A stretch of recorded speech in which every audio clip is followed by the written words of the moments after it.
And welcome back here on the Rice Unfiltered podcast, a very special edition of the show here in the common area at McMurtry College. Stay tuned here in just a little bit. We have Shelley, Pennington and Friends head coach Lindsay Edmonds, and then Dominique Ennis on the show with the great Luke Mauro. But right now we have Jackie Carizales, the McMurtry College coordinator. Got that right? Yes, wow, that was great. See? Yeah.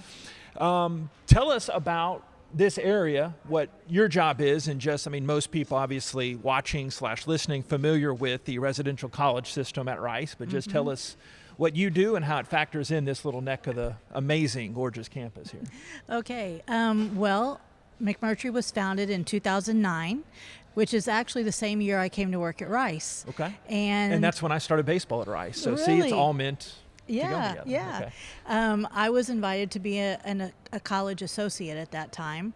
An associate is like, we have a network of associates who are faculty, staff, community members, and they provide an extra level of adult mentorship to the students at McMurtry and all of the residential colleges. So I became an associate, and I realized that I really loved working with the students. So I wanted to be a college coordinator. I couldn't necessarily just walk into the job of McMurtry College coordinator, so I had to try I interviewed at a few other colleges, but I was very lucky and got McMurtry. And what the college coordinator does is we're a member of the core team, which is the adult team that's involved with the college. And I'm the only one that doesn't live here, but I'm here Monday through Friday, 9 to 5, regular business hours. So I'm kind of like the day-to-day face of the college. If the students need something, if they have questions, they need something done, I'm the one who can help them with it. And for departments outside of the college, if they need to have a contact person, then that's me. So I've been around athletics a lot and just get inspired working around great Rice student athletes. What inspires you about, you're going to be around some student athletes, but just the day-to-day Rice student? Oh, well, I have such a great opportunity to meet them from the day they start, from their move-in day, until the day they graduate. So in that time, I get to see the development of these wonderful people. I get to see them go from, scared freshmen or freshmen who think they already know everything, to see them develop as people. And there's really a lot of change that goes on. And it's such a joy to be able to see that and to have the conversations I have with them, to provide whatever support I can. That's what I love about my job. It's my favorite part. Well, I know a lot of people appreciate you too. Thanks for hosting us here. I appreciate it. Okay. I don't know how many we're going to do here, but earlier it was thumping and bumping. I know some more come in, but it's a pretty high traffic area. It is. The students use this area not only to eat their meals, but also studying or hanging out with their friends. And it is class time right now, so you're not going to have as many people in here, but that means it's a little quieter. Rice students go to class. See, that's the lesson. Hey, thanks for having us. All right, thank you. Appreciate you. Stay tuned. Coming up, more of the show. Luke Mauro will have Lindsay Edmonds, and then after that, Dominique Ennis. It's a Rice Unfiltered podcast.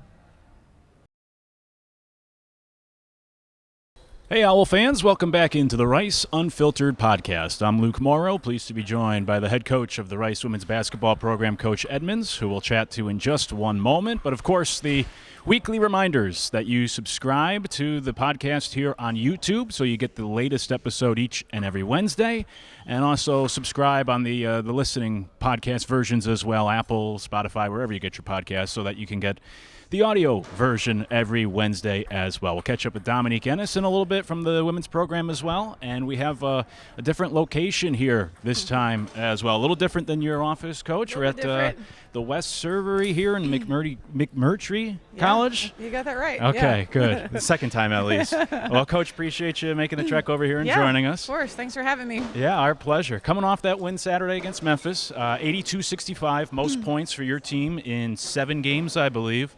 Just what'd you like most about your team's performance and the victory this past weekend? Yeah, it was a battle, and we anticipated it being a battle. We knew that we knew that Memphis was very physical. We knew that they were aggressive defensively. We knew that they wanted to turn us over and be able to play in transition fast. And I think, it was a battle in that first half, and we really, really challenged our players at halftime to show up and be us in the second half. I feel like we got away from doing the things that we do really well a little bit in the first half, and so we wanted to lock in on that a little bit more. And it started on the defensive side of the basketball and getting stops. Once we were able to get stops and push and play, we were able to get a lot of things going in transition. So I think that was the biggest thing that I liked the most, is the way that my team responded to a challenge. We challenged them in a big way at halftime, and they stepped up and they found a way to win. They found a way to get a win on the road, which is always hard to do. So proud of that. Yeah, certainly. All 5 starters scored in double figures again. We talk a lot about that depth, but I don't know, simple question, I guess. I mean, how challenging would it be if you were the coach on the other team and you're trying to game plan against your offense? I mean, how tough is it to try to prepare when you have all 5 starters can go for double figures? Yeah, it's tough. And again, I think that's what makes us so good. And these young ladies don't care about who it is on that night, right? And I think that makes it even more special. No one's going out in the game being like, I'm going to get mine. And if we win, then great. But if we lose, then that's okay too. No one has that mindset. It's all about like before me. And they don't care who gets the recognition. If that's their night to score, they're going to score. If they need to take a step back and be a defender and a rebounder and someone that's making assists, they'll do that too. And so I think just that versatility and their willingness and their unselfishness that they have makes it even harder. Not just their talents, but it's the other things also that makes it even harder. Oftentimes in scouts, you can say teams have a big 2 or a big 3.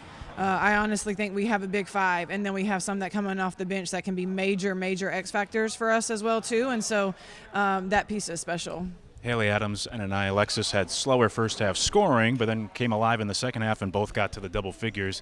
I guess this plays off of what I just asked you. The answer might be somewhat similar, but that idea of even if you hold down some of your players for 20 minutes, it's because of their talent level, it's hard to stop them for 40 minutes. Yeah, and again, you get locked in on whoever is at that moment scoring, right? So you're locked in on Vic because she just had a 33-point night, and then you're locked in on Dom because she's already hit 3 threes, and then you're locked in on Shelby because of the product of work Shelby's done all year long, and then all of a sudden you forget about guarding Anaya because you're so worried about those other 3, or you miss a box out on Haley Adams and she flies in there and gets a rebound and gets an offensive putback. And so it's just those little moments of lapses of like, oh, I'm so worried about these others that are already doing so much, and then you give someone a wide open look like a Haley Adams or a wide open look like for Anaya Alexis, they're going to be able to knock those down.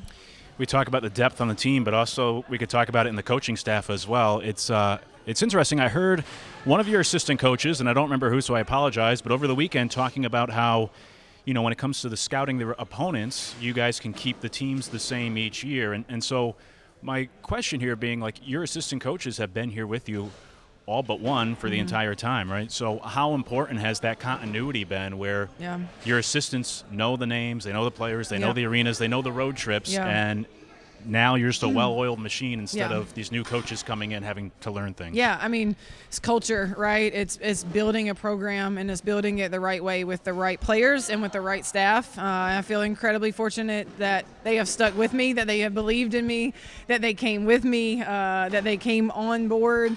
You're only, as a head coach, you're only as successful as the people you surround yourself with, and I have surrounded myself with incredible human beings that are also incredible coaches and care about these young women on and off the court. And so the consistency we've had from staff from year to year is tremendous. Like you said, certain coaches have had certain scouts for the entire time that they have been here. And so it's just a carryover. They just don't know, who it's coming before or who it's coming after, but they know I have this one, you have that one, you have that one. They know it. And so it definitely helps. It definitely helps with the carryover. It definitely helps with, our foundation and not having to reinvent ourselves every year. If I'm revealing the secrets, we can cut this out, but you usually, after road wins, reward the team with ice cream on the road. I've seen other programs do something similar. Just where did that tradition stem from, and how did that begin? Yeah, I don't know. When I was at NC State, we didn't do it, but I started noticing that Kevin Keats on the men's side was doing it at NC State, and I was like, oh, that's really cool. If I get a chance to do it one day, I'm going to do it. And we started it on our first year, and it's been a lot of fun. We've had some ice cream, some good stops. It's always fun when Dara Lynn can find a hole in the wall or a place that we don't have here in Houston that's like specific to that town. So that's really cool. But the players look forward to it. I look forward to it. We had a tight flight on Saturday, so we didn't get to do it on the road at Memphis. But then we came back on Sunday and had practice, and we had a Sunday bar. So that was pretty nice too. Yeah, that's a pretty good deal. What's the go-to ice cream flavor for you? I don't know. I love anything with cookie dough or Oreos in it, and if they're like the two of them are combined, it's probably a win for me. My extreme would be a coffee. But like a coffee flavor. But those are really my two that I lean on the most. Plenty of opportunities this year for those ice cream stops. I know, Coach, you're always one game at a time, and I don't want to be in danger of any broadcast jinx, but for those tuning in that haven't been following this program, 20-3 record, 10-0 in the conference, 10-0 at home, and then also now 10 wins on the road this year. Your 9 wins, I referenced this last week, but the 9 wins by February, the most for Rice women's basketball since 1982. And so on and so forth. Second longest winning streak in program history. I could spend the whole podcast talking about all the things this program has done this year.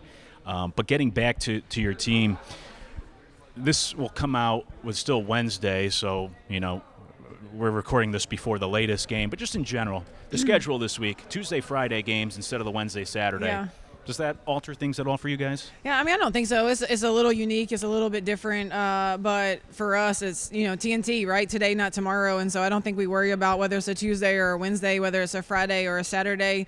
Hopefully fans can get behind it, right? We've been on Wednesday nights, but now we're on Tuesday, and now we're at 8 p.m. Obviously, by the time you guys see this, we have already played. But then on Friday at 7 p.m., that's not a normal time. We're normally on the weekends. And so, hopefully people can come out and support us, even though they're unique in special days and special times. Certainly. We'll talk with Dominique Ennis in a little bit. I know I asked you earlier this year about her and sort of like the recruiting process as well. But what was it about Dom when you first saw her, when you brought her to this program? And she's all over the record book now. Did you forecast that potential and that ability in her when you first even saw her coming out of high school? Yeah, I've told the story often, but the very first time I saw Dominique play, she got a steal and she pulled up for a transition 3 instead of going and taking the layup. And I was like, Kiwi, get me on the phone with this young lady. And I knew from that moment I wanted to have her on my team. She tells a story that from the first time we had a phone call, she knew that she wanted to be on my team. So that's pretty special. And I always knew that she could be special. And it's just been so rewarding to watch her growth on and off the court. She feels like a daughter. They all feel like a daughter, but she feels like a daughter to me. My girls love her. I'm going to get emotional if I keep talking, so I need to pull it together. But comes from an incredible basketball family, has really, really high basketball IQ, and she has worked so hard since she's been here. Every year you've seen her add more and more to her game, and she is just someone that you have to constantly game plan for and game plan against, and we're really, really lucky that she's wore this Rice jersey for 4 years. She's put her name down in the record books, and it'll stay there for a really, really long time. So she's a great Owl for sure. Yeah, sure has been. As she finishes up her senior campaign, we'll chat with her in a little bit here. Coach, I've been meaning to ask you too, though. I talked about the ice cream earlier. When we go on the road, I see on the airplane you have the laptop out watching film. I see in the hotel watching film, on the bus, whenever you have the chance. And you've kind of referenced this in passing too this year that you watch a lot of film. I've worked with a lot of coaches over the years. I don't know if anyone watches as much film as I've seen you watch, and I mean that as a compliment. Where does that come from? Where did that passion to the hard-nosed work, always watching film, always getting ready, which coach inspired that? Where did that come from for you? I've been really fortunate. I worked for 4 years at James Madison under Kenny Brooks, who is now the head coach at Kentucky. And then I worked with Wes Moore at NC State for 8 years. And they are two really, really hard-working film-watching coaches, and so I just studied them and I watched them Westmore in particular, like he watched film probably more than any coach I've ever known. And he'd be up at 2:00 in the morning watching film. He would talk about it, and he would find one thing. Hey, I saw this at 2:00 in the morning, and this one thing is going to like help us win, and it would help us win, and it would be something that he hadn't seen before. And now oftentimes he and I text, and it's typically at 2:00 in the morning, and he's up watching film, and I'm up watching film, and we're congratulating each other on games. But I definitely learned from some of the best. Certainly. Lastly, Coach, again, a little awkward because we're recording this before the North Texas game, but this comes out every Wednesday. You're in a stretch here where you're home for 2 weeks, 3 straight at home. Late in the season like this, just how important is this stretch to be able to be at home for a little bit? Yeah, really, really important. Being able to be at home for 3 games is special for these players, but it's also a special opportunity for our fans to be able to come out and support us, come out and watch us. These young ladies deserve it. They are doing incredible things, and we need your support. We need you guys in the stands. We need you to bring friends and family with you. We need you to be loud. Everything matters and everything counts, and you guys can be like a 6th man for us, and so we really need you guys in the stands for this stretch. We talk about protecting home, and protecting home is often we talked about it today in practice of sometimes like home is comfortable. We don't want to be comfortable. We're playing 3 really, really important games, and so we got to be desperate to protect home. So we're going to do our best to push through the hard and push through the uncomfortable to make sure that we can protect home at all costs for these next 3. At the time of this recording, second best start at home, or I should say best start at home in 7 years, second best start in program history, the undefeated record in the conference here. As we sit down currently, second longest winning streak in program history. We could go on and on, but this team's playing really well, so come out and support them here the rest of the regular season as they'll be back home Friday night, this Friday, 2 days from now if you're listening to this as it drops, and come out and join us next week as well, the rest of the season.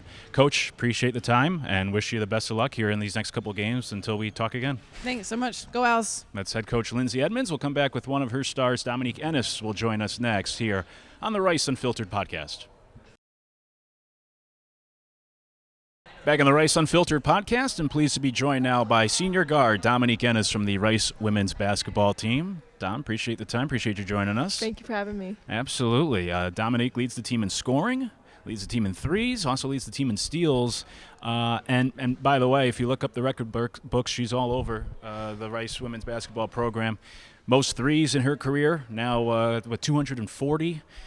12th in points all time, and this season alone is tied for the 7th most threes in program history with your sophomore campaign, and your junior campaign's number 1. So not to make you blush and everything, but obviously Dom has had a great career here at Rice, and it's continuing as a senior.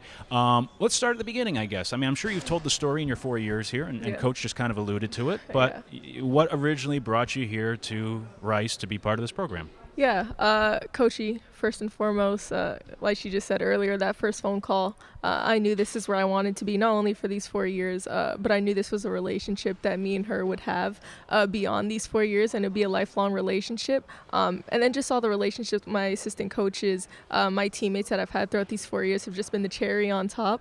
But I knew from that first phone call, like, she see me more as a basketball player, and that was, I think, the difference between her and the rest of the schools in my recruiting process. I just knew that this was the place I was meant to be. And I knew college was going to have its challenges, but I knew if I wanted to go through these challenges, I wanted to do it with someone that I knew would support me more as a basketball player first. Speaking of challenges, you grew up with how many brothers? 5. 5 brothers. What was that like for you?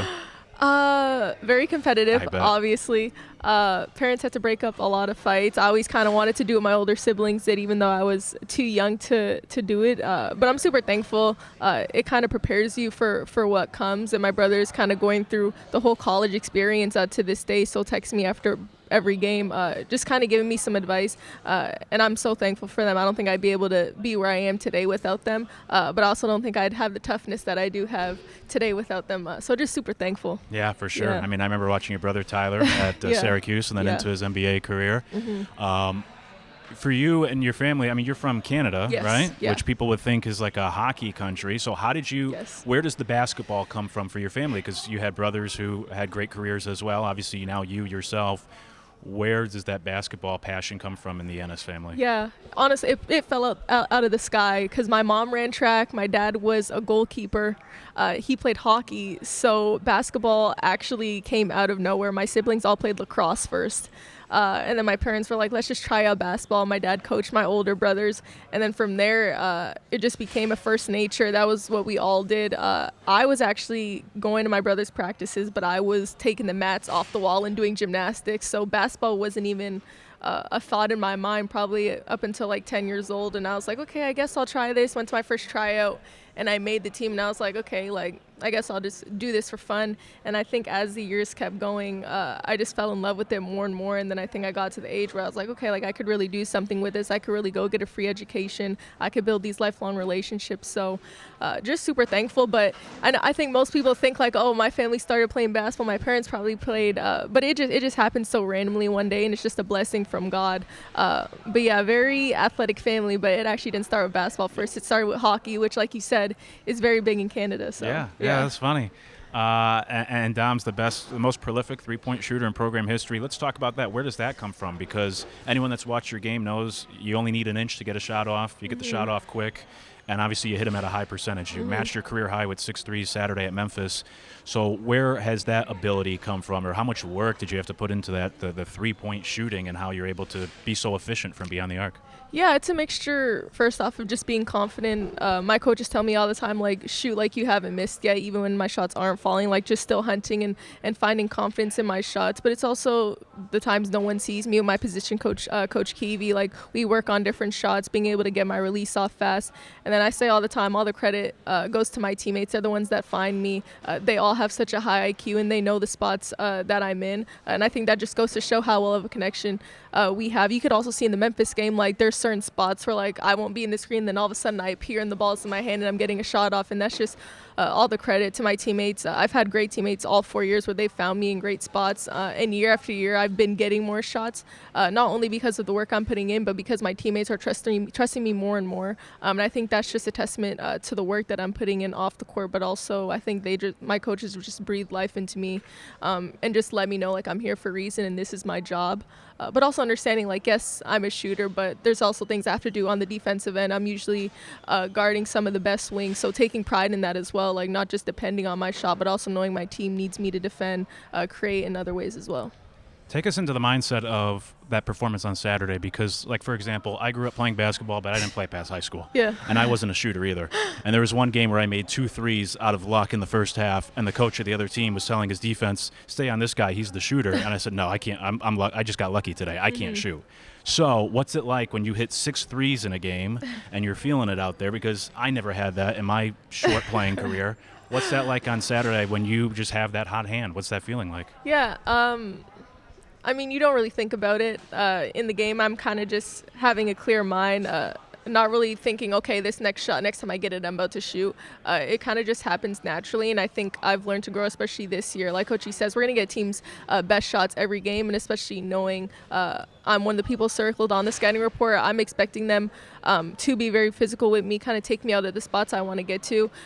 So just understanding, like, when I do get those open shots, it has to be a quick release because I'm probably not getting them too often, but also people are probably closing out at me hard. And like I said before, all the credit goes to my teammates because they're finding me, honestly, at the perfect times. If you go back and watch that game, and we were watching some of it in film, on Sunday, like, they were finding me at the perfect time in the perfect spot. So all the credit goes to them. But I think just knowing, like, not focusing on, okay, I hit 2 or I'm at 3 now. Like, when I'm in the game, I'm not really thinking about that. And I think that's why I've seen so much success, because I'm letting it come to me rather than trying to go out and find it during the game. Yeah, it makes a lot of sense. Yeah. Let me ask about the defensive side of things, because you lead the team in steals as well. Yeah. And you have, I wouldn't say sneaky, because that almost sounds like it's a backhanded compliment, but you have quick hands and you're able to get in passing lanes and you get these steals. What's gone into that, your ability on defense to get a lot of these turnovers? Yeah, just being aggressive. I'm pretty hard on myself. I think I could still do much better than I think I've showed so far, and I'm going to continue to grow in that. But I think just being physical and kind of setting the tone, and also understanding as one of the guards on the outside, like, we're kind of setting the tone defensively, and our coaches tell us all the time, like, our defense fuels our offense, especially on Saturday. We seen so much success in the third and fourth quarters because we were getting stops. We were being physical. We were stopping their paint drives. So just having pride, and also knowing, like, if we want to win games, it'll be on the defensive end. Before we let you go, I have to ask you some quick questions here that I've asked all your teammates. Yes. Put you on the spot a little bit. Favorite class in your time here at Rice? Any sport management class with Tom Stallings. Okay. Yes. Very good.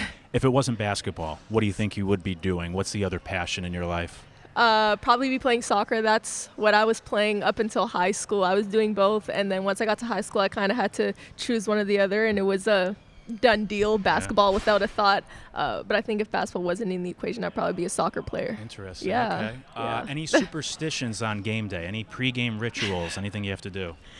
I wasn't as superstitious until I got here, and I started being around Coach E a lot more, and she has a certain game day routine where, like, everything she does just has to be the same with certain things, and I kind of developed it to where now, like, my game day routine has to be the same every single game where I feel off. But if I had to choose one, it would just be doing my Bible every morning, giving thanks to the Lord. But definitely because of Coach E, I have kind of my game day routine, my superstitions, but it's worked. A little like OCD-ish on game day, you're saying? Just a little. My teammates make fun of me for it, or like Haley Adams, she has on tights, and I'm like, Haley, your tights have to be a certain way. Put your socks over your tights. It has to. So a little OCD, and my teammates make fun of me for it, but it's been working, so I'm going to keep doing it. Absolutely. Along those lines, any pregame music, like what is there a go-to artist or song or playlist as you get ready for games? A lot of gospel music to kind of calm my mind. I think a lot of people think like I'm kind of listening to the hip hop or like the more upbeat music, but I think what helps me more is just the gospel and kind of calm music to calm my mind. But Shelby, she's on aux in our locker room, so her and Maya are kind of the DJs for our team, and they kill it every game. So very cool. Yeah, they got it. Let me ask you this: if you're having a dinner party and you're in charge, you're hosting the dinner party, and you're having people over, what's the meal you feel most confident in putting together for company? Ooh, okay, so I've actually had some of my teammates over, and I've cooked them dinner. Every time they come, I ask them, what do you want to eat? And Vic, she's always the first one to say chicken noodle soup. She has an obsession with soup, so that's all I keep making them. I think for the past 2 years, that's all I've made the team, because that's all they want, especially Vic. You can ask her this too, but she's obsessed with soup. So then she'd come in the locker room, tell everyone, you guys need to try Dom's chicken noodle soup. So now I think at least half the team has come over and requested chicken noodle soup almost every other week. So probably that. Yeah. Not only the top three-point shooter, but a lot like the team's mom as well, making soup for Very everybody. Much so. Yeah, that's great.